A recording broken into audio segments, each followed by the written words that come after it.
Baik, sekarang kita masuk ke teknologi produksi dari bitumen yang ada di dalam oil sands itu ya. Nah, secara umum untuk teknologi produksi di oil sands ini terbagi dua, yaitu teknologi yang mineable gitu ya, teknologi pertambangan yang bisa kita gunakan jika kedalaman dari bitumen itu kurang dari 75 meter dari permukaan. Sedangkan jika lebih dalam dari itu kita anggap tidak ekonomis untuk ditambang secara terbuka begitu ya, menggunakan open pit mining, sehingga kita harus menggunakan metode lain, yaitu di sini disebut sebagai metode in situ.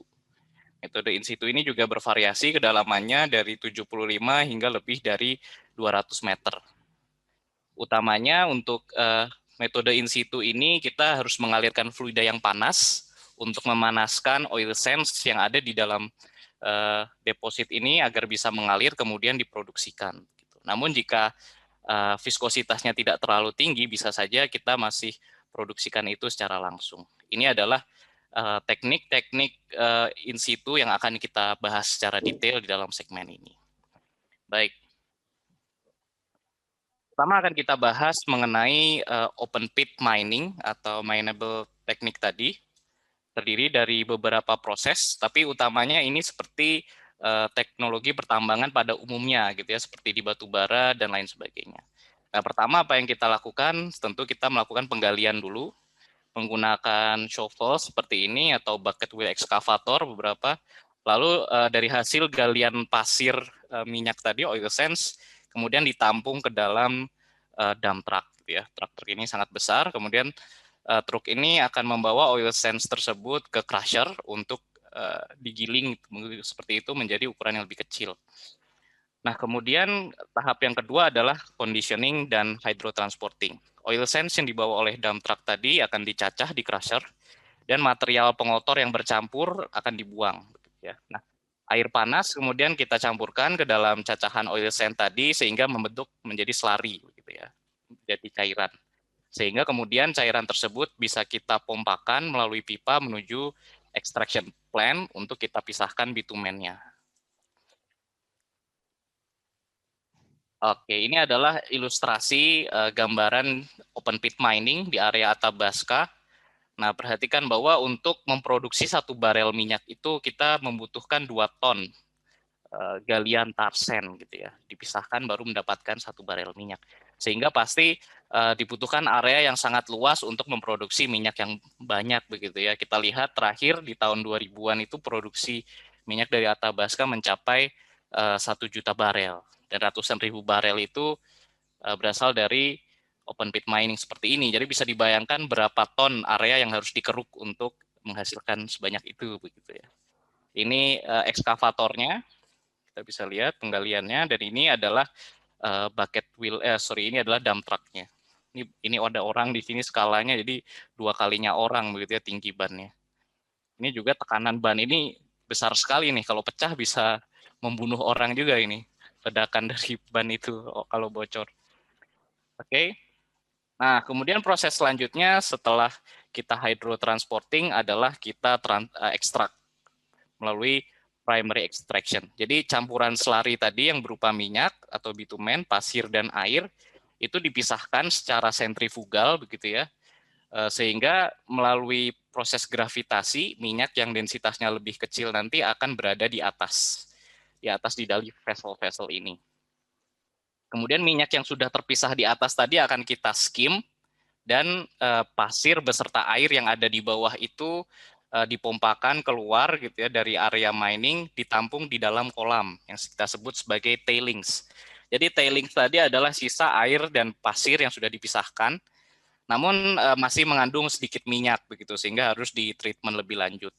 Itu kita kenal sebagai tailings tadi ya. Nah, setelah dari primary extraction ini masih belum sempurna, sehingga kita harus mengekstrak sekali lagi melalui proses secondary extraction. Di dalam secondary extraction ini bitumen yang tadi masih mengandung fine particles, clay particles, dan sedikit air. Nah, untuk membersihkan ini bitumen tadi kita larutkan dengan nafta. Nafta ini mirip dengan solar karakteristiknya. Nah, jadi bitumen yang sudah kita larutkan menggunakan nafta akan kita simpan di dalam tangki untuk kemudian kita kirim menuju upgrading plant.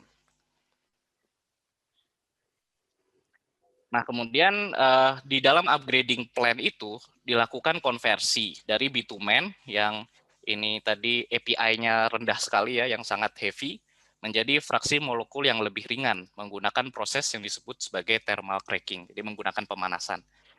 Karena tadi bitumennya masih kita larutkan dengan nafta, sekarang kita pisahkan lagi nafta dengan bitumennya, sehingga nafta dipisah dan didaur ulang kembali untuk melarutkan bitumen yang sebelumnya. Kemudian dari pemanasan ini akan dihasilkan kokas, gitu ya, pengkokasan. Nah, kokas ini mostly adalah karbon seperti arang begitu ya. Nah, ini akan ada di endapan ini, dan kokas tadi sebenarnya masih bisa dimanfaatkan untuk pembakaran bahan bakar. Begitu. Nah, jadi proses dari cracking ini tidak hanya secara thermal, yaitu memutuskan rantai panjang gitu ya, tapi juga penambahan molekul hidrogen. Di sini kita sebut proses itu sebagai hydrocracking. Nah, kemudian setelah kita rengkahkan, minyak yang sudah terengkah tadi bisa kita distilasi atau kita suling di menara fraksionasi menjadi kerosin, yaitu minyak tanah sekarang, dan juga gas oil gitu ya sebutannya. Kalau di US kalian sering lihat ini sebagai sebutannya heating oil. Heating oil ini BBM yang banyak dipakai untuk alat berat dan juga mesin-mesin pabrik. Gitu. Jadi sedikit lebih berat dari diesel atau solar. Nah, kemudian hasil dari distilasi tadi juga masih mengandung sulfur. Nah, kalau kita ketahui ya sulfur ini dia membuat minyak itu menjadi asam begitu ya. Sehingga kalau misalkan minyak tadi akan kita treatment lebih lanjut itu butuh kilang khusus sehingga kita harus pisahkan terlebih dahulu sulfurnya menggunakan proses hydrotreating tadi. Nah, sulfur yang terpisah tadi sebenarnya juga masih ada nilai gunanya sehingga bisa digunakan untuk produksi pupuk atau dijual. Nah, kemudian petroleum cair hasil dari sulfur removal tadi kita bisa simpan di dalam stok tank. Kemudian ini bisa didistilasi lebih lanjut untuk menghasilkan minyak dengan fraksi yang lebih ringan atau kita blend gitu ya. Kita blend dengan kondensat biasanya lalu dijual langsung. Itu tadi mengenai open pit oil sands mining atau kita sebut untuk metode pertama mineable technique. Nah, metode yang kedua yaitu metode in situ, dan metode ini adalah yang paling sering dipakai di area Kanada, yaitu Steam Assisted Gravity Drainage atau kita singkat sebagai SAGD, gitu ya, SAGD. Nah, teknologinya bagaimana? Seperti yang tadi sudah dijelaskan Mas Dea, kita perlu membor dua sumur horizontal, gitu ya, secara paralel umumnya pada formasi oil bearing atau oil sands bearing yang sama. Nah, lalu uap akan diinjeksikan pada sumur yang lebih dangkal untuk memanaskan bitumen. Nah, bitumen yang terpanaskan tadi akan mencair dan oleh gravitasi dia akan terdorong ke bawah. Sehingga sumur yang lebih dalam ini akan memumpahkan bitumen cair tadi ke permukaan. Nah, lalu bitumen ditransport melalui pipa untuk di-upgrade sama seperti di proses mineable tadi. Baik, ini lebih lanjut mengenai sistem steam assisted gravity drainage. Tadi ini ya, ini adalah cross section dari sumur pasangan SAGD, yaitu sumur injektor dan sumur produsernya. Kalau kita lihat perjalanan dari steam itu akan seperti ini, menggunakan gravitasi juga dia akan memanaskan area di bagian atas begitu ya. Nah, kemudian bitumen yang terpanaskan tersebut akan menggunakan gravitasi, dia akan terdorong menuju sumur produksi yang ada di bawahnya. Nah, juga seiring waktu steam ini chambernya, kita sebutnya sebagai steam chamber, itu akan makin luas gitu ya seiring waktu. Dan juga seringkali tidak hanya ada dua sumur ini, tapi dilakukan juga semacam pattern begitu ya untuk memperluas sweep efisiensi dari steam ini. Nah, kita lihat bahwa recovery factor dari SAGD ini cukup tinggi, bahkan mencapai 60%. Jadi ini adalah salah satu metode yang cukup efektif sebenarnya. Nah, ini adalah beberapa faktor yang perlu kita consider dalam menjalankan operasi dari steam assisted gravity drainage. Pertama adalah karena kita harus menginjeksikan steam, dan umumnya untuk proses ini akan dibutuhkan uap yang banyak, begitu ya. Tipikalnya itu steam oil ratio-nya adalah 3. Jadi untuk memproduksi 1 barel minyak, kita membutuhkan 3 barel steam, begitu kurang lebih. Nah, lalu untuk membuat uap tersebut tentunya kita membutuhkan air dan juga energi, yaitu panas, yang mana kedua hal itu adalah mahal dan terbatas, begitu ya. Jadi harus kita pikirkan bagaimana pasokan air dan juga sumber energi ini. Dan juga tadi seperti yang ditanyakan oleh salah satu kawan kita, Stefani, dari steam yang terproduksi tersebut, airnya juga akan bercampur dengan minyak. Nah, sehingga itu harus ditreatment terlebih dahulu, dan itu treatment itu juga perlu biaya yang cukup mahal ternyata. Namun seiring dengan perkembangan teknologi ini semakin murah, dan juga untuk bahan bakar untuk mengenerate steam itu kita harus pikirkan gitu ya, apakah dari sumber daya gas alam atau menggunakan teknologi cogeneration. Kenapa? Karena dari pembakaran ini juga tentunya akan menghasilkan emisi, yaitu emisi CO2. Nah, bisa kita lihat untuk menghasilkan uap tadi kita membutuhkan energi panas dari gas, umumnya pembakaran, yaitu 1 gigajoule per barel uap, sehingga ini energi yang cukup tinggi. Dan dari 1 barel uap yang kita hasilkan tadi menggunakan pembakaran gas, itu akan mengeluarkan emisi 60 kg CO2 per barel uap yang dihasilkan. Nah, sekarang kita punya teknologi yang disebut cogeneration, atau disebut juga cogen.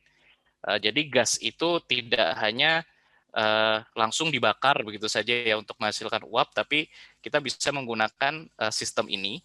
Dari sini gas menggunakan gas turbine, kita bisa menghasilkan listrik, dan dari gas turbine tadi dia akan mengeluarkan emisi panas. Nah, emisi panas ini melalui cogen unit bisa kita alirkan untuk kemudian memanaskan air dan menghasilkan steam. Jadi dengan teknologi cogen ini emisi CO2 yang dihasilkan akan lebih rendah begitu ya, karena biasanya secara konvensional kita menggunakan teknik yang terpisah, gas hanya disalurkan ke generator begitu ya, sehingga panasnya terbuang begitu saja. Nah, sehingga untuk memanaskan kita butuh unit yang terpisah. Nah, dengan adanya teknologi cogen ini, panas sisa dari elektrik generator ini kita bisa manfaatkan untuk menghasilkan steam. Gitu. Ini juga teknologi cogen ini di Indonesia kita sudah pakai ya, utamanya di Duri gitu ya. Mereka untuk mengenerate steam itu menggunakan unit cogeneration ini juga. Nah, ini adalah ilustrasi pattern di salah satu lapangan untuk teknologi steam assisted gravity drainage begitu ya. Jadi ada beberapa pasang sumur begitu di beberapa lokasi untuk membantu injeksi dari steam satu bisa juga diproduksikan dari sumur lain dan lain sebagainya. Nah, kalau kita lihat kalau cukup dangkal sumurnya itu kita tidak bisa langsung patah begitu ya lateralnya. Jadi karena ada limitasi dock-leg severity, ya, sehingga karena ada limitasi dari dock-leg severity tadi kita membornya itu harus mulai ada inklinasi begitu dari permukaan, sehingga rig-nya sendiri bisa aja slanted seperti ini, miring begitu ya. Ini. Nah, kemudian setelah dikompresi juga wellhead-nya itu akan miring juga seperti ini gitu ya kalau sumur sekdinya itu dangkal. Nah, ini saya dapat cerita juga dari Mas DA, kita pernah ada pemboran yang slanted seperti ini, contohnya di Gebang ya Mas waktu itu, atau di mana waktu itu Mas DA? Lapangan Sembakung. Oh, Sembakung ya, Sembakung di Pulau Sembakung di dekat Kalimantan. Kalimantan ya. Itu miring gitu ya, rig dan wellhead-nya gitu. Baik. Nah, kemudian teknik in situ yang berikutnya, mungkin ini juga kalian lebih familiar, yaitu cyclic steam stimulation gitu ya, atau dikenal juga sebagai half and puff. Gitu. Jadi pertama kita injeksikan steam, lalu dibiarkan merambat gitu ya, sumur dimatikan, kita sebut sebagai soaking. Nah, kemudian kita produksikan lagi sumur kita gitu atau periode puff gitu. Nah, siklus injeksi, soaking, produksi ini kemudian diulangi lagi setelah laju alir minyak itu menurun sampai kita batas tertentu. Teknik yang berikutnya adalah to heel air injection atau TAI. kalau kalian mengambil kuliah Enhanced Oil Recovery, ini juga sebenarnya merupakan teknik in situ combustion, jadi menggunakan pembakaran gitu ya. Nah, jadi untuk konfigurasi sumurnya ada satu sumur produksi yang horizontal seperti ini, dan di ujung dari sumur horizontal ini kita bor sumur vertikal. Jadi tujuan sumur vertikal ini untuk menginjeksi udara gitu ya. Nah, juga di ujung di dalam sini kita punya pemantik api, sehingga begitu kita injeksikan udara dan dipantik api, di sini akan terjadi pembakaran gitu ya, karena ada udara dan juga ada bahan bakar yaitu bitumen. Nah, kemudian akibat dari pembakaran yang terdorong itu bitumen akan terpanaskan, dan akibat pemanasan bitumen akan mengalir begitu menuju sumur horizontal ini. Nah, itu terus didorong begitu ya, sehingga kita bisa lihat front dari minyak itu dia akan lama-lama menjalar dari ujung lateralnya sumur horizontal ini menuju pangkalnya. Nah, ini istilahnya itu untuk sumur horizontal, ujung itu toe gitu ya, pangkal itu heel gitu. Jadi kayak kaki gitu ya. Toe itu kan ujung kaki gitu ya, heel itu kan mata kaki begitu atau tumit gitu ya. Baik, nah ini teknik yang masih dalam tahap eksperimental tapi cukup menarik, yaitu vapor extraction process. Nah, untuk yang teknik ini secara operasional mirip dengan SECDI, kita bisa gunakan dua sumur horizontal begitu ya. Namun kita tidak menginjeksikan steam, melainkan solvent. Solvent ini semacam pelarut organik, bisa berupa etana atau propana, karena tadi bitumen itu dia akan larut gitu ya dengan solvent ini. Nah, sehingga lama-kelamaan bitumen itu dia akan teruapkan. Ini konfigurasi kalau kita cross section dari sini, uap dari hidrokarbon tersebut kemudian akan terdorong menuju sumur produksi untuk kemudian diproduksikan. Nah, ini teknik ini bisa juga selain menggunakan sumur horizontal, kita juga bisa menggunakan pasangan sumur vertikal atau kombinasi. Dan ini teknik yang lain yang juga banyak dipakai, terutama di area Cold Lake di Athabasca, yaitu CHOPS atau kita kenal sebagai Cold Heavy Oil Production with Sand. Nah, ini sesuai namanya, kita produksikan heavy oil bersamaan dengan pasirnya gitu ya. Jadi ini sengaja kita produksikan sumur itu bersama air dan minyak untuk menciptakan channel-channel atau permeability streak di sekitar sumur, sehingga makin lama seiring dengan pasir itu terproduksi akan terbentuk juga pressure gradient gitu ya menuju sumur, dan juga bitumen tadi akan mengalir. Nah, ini hanya bisa dilakukan jika viskositas minyak tidak terlalu tinggi, jadi masih mungkin mengalir. Nah, pasir yang kemudian terproduksi ini akan kita pisahkan di permukaan, dan juga supaya tidak stuck begitu ya, sumur ini biasanya dilengkapi dengan artificial lift yang tahan terhadap pasir. Nah, umumnya adalah PCP atau progressive cavity pump. Jadi dia memiliki stator dan rotor seperti ini ya, seperti screw seperti ini, dan dia akan terus berputar mendorong campuran air, minyak, dan pasir itu menuju permukaan. Nah, kemudian kalau ditanya, oke, kita punya banyak opsi untuk memilih teknologi produksi tadi, lalu dasar pertimbangannya apa? Kalian bisa menggunakan tabel screening kriteria ini, gitu ya. Ini screening kriteria berdasarkan yang sudah diterapkan di Kanada. Kita bisa memilih itu berdasarkan API gravity dari fluidanya, kemudian viskositas fluida. Nah, dari situ kita lihat jika API gravity kita berada di dalam rentang ini dan viskositas berada dalam rentang ini, kita bisa menggunakan metode produksi yang ada di sebelah sini. Nah, sekarang kalau dilihat untuk viskositas antara 10 sampai 1000 centipoise, yang mana di sini masih bisa mengalir gitu ya, tidak terlalu padat, masih lunak, itu kita bisa gunakan metode cold production. Cold production tadi artinya kita tidak menginjeksikan fluida yang panas ke dalam subsurface gitu ya. Nah, khususnya di rentang yang 10 sampai 100 CP ini kita gunakan metode seperti yang CHOPS tadi. Namun kekurangannya adalah cold production ini recovery-nya rendah begitu ya, cuma 5 sampai 10% saja. Nah, kalau viskositasnya lebih besar lagi, 100 sampai 1000 centipoise, cold production masih bisa digunakan. Namun ini adalah viskositas yang ada di subsurface. Begitu menuju surface, tentunya viskositasnya akan makin tinggi karena temperaturnya turun. Nah, sehingga supaya tetap bisa mengalir di permukaan, kita membutuhkan diluen. Diluen ini seperti solvent, bisa kita campur begitu ya minyaknya dengan kondensat atau dengan solvent yang lain agar tetap bisa mengalir. Recovery-nya dari cold production ini juga cukup rendah, 3-8. Lalu untuk bitumen yang sudah tidak bisa mengalir di bawah permukaan, itu kita harus injeksikan steam menggunakan dua metode yang tadi, antara CSS atau half and puff atau SECD. CSS karena hanya menggunakan satu sumur saja, begitu ya, recovery faktornya itu cukup rendah, hanya 15-20%. Namun bisa jadi ini yang lebih ekonomis begitu ya, karena investasinya tidak akan sebanyak SECD yang harus kita bor 2 sumur horizontal.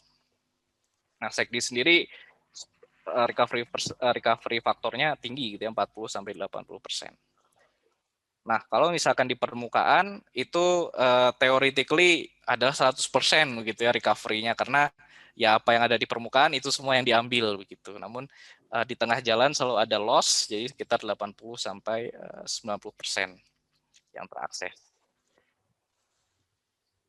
Baik, ini adalah contoh teknologi-teknologi yang sudah komersial, jadi yang sudah dipakai di dunia, seperti tadi open pit mining, terus juga coal production atau CHOPS, CSS, dan SECD. Itu sudah digunakan kebanyakan di Kanada, namun juga ada juga di Venezuela. Ini yang di Indonesia ini Duri referensinya, dan juga di negara-negara lain, gitu ya, seperti Rusia misalnya. Nah, kemudian dari ini adalah pabrik ini untuk treatment dari surface mining tadi, gitu ya, untuk pemisahan dan ekstraksinya ada di dalam sini. Dan ini adalah teknologi-teknologi yang masih belum komersial, gitu ya, masih tahapannya pilot dan berupa riset, gitu. Seperti yang kita kenal tadi Vapex dengan injeksi solvent dan juga campuran, gitu ya, kita injeksi solvent plus steam, in situ combustion dengan vertical dan horizontal well, dan juga downhole heating. Nah, ini kalau kalian tertarik, kita bisa teliti lebih lanjut begitu ya untuk topik TA atau yang lainnya. Semoga bisa jadi lebih ekonomis ke depannya. Kita coba apa yang menjadi tantangan dari teknologi ini. Dan ini juga teknologi lain yang masih dalam tahapan pilot R&D gitu ya. Jadi utamanya adalah selain dari apa yang kita injeksikan berupa vapor atau steamnya, solvent atau steamnya, kita juga pertimbangkan bagaimana mengenerate steamnya gitu ya. Jadi ada dua engineering yang diperhatikan di subsurface-nya maupun di surface-nya. Di surface-nya lebih berkaitan dengan bagaimana kita bisa mengenerate steam secara lebih efisien lagi. Oke, ini untuk segmen dari teknologi produksi dari Oil Sense. Ini adalah artikel yang kalian bisa baca lebih lanjut mengenai topik ini.